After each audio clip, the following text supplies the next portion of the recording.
अक्सर हम लोग देखते हैं काफ़ी सारे स्टूडेंट्स परेशान होते हैं। टाइप्स ऑफ करेंसी में 2-3 टाइप्स ऐसे हैं जहाँ बच्चों को दिक्कत होती है। उसी में से एक है बैंक मनी।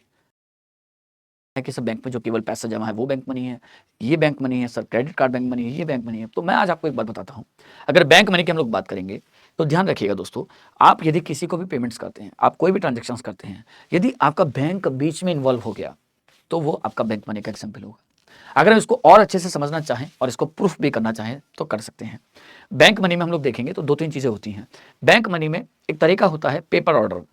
पेपर ऑर्डर में आप किसी को पेमेंट तो करेंगे, बीच में आपका बैंक इन्वॉल्व होगा, लेकिन पेपर के माध्यम से, जैसे चेक और डिमांड ड्राफ्ट। इसी तरह बैंक मनी में एक होता है कार्ड ऑर्डर, जहां पर डेबिट कार्ड और क्रेडिट कार्ड। इसी तरह एक बैंक मनी में आता है इलेक्ट्रॉनिक ऑर्डर्स, जहां पर आप इलेक्ट्रॉनिक फॉर्म में आप किसी को पैसा ट्रांसफर कर सकते हैं। ये दो तरीके से काम करता है, एक ऑन टाइम मतलब रियल टाइम पे, एक डिले टाइम। ऑन टाइम में हम लोग जाएंगे तो जैसे आप लोग देखते हैं RTGS, real time gross settlement, on time पैसा ट्रांसफर हो जाएगा with the help of bank. दूसरा है आपका आईएमपीएस, इमीडिएट पेमेंट सर्विस। इसमें भी ऑन टाइम आप बैंक की मदद से पैसा ट्रांसफर कर सकते हैं। ठीक है दोस्तों, बीच में बैंक तो इन्वॉल्व होता ही है। वहीं हम लोग बात करते हैं जो डिले टाइम होते हैं, उसमें आपका एक आता है एनईएफटी, जिसको हम लोग कहते हैं नेशनल इलेक्ट्रॉनिक फंड ट्रांसफर। ठीक है, एक होता है एनईसीएस, नेशनल इलेक्ट्रॉनिक क्लियरिंग सर्विस, इनकी फुल फॉर्म भी इंपॉर्टेंट है।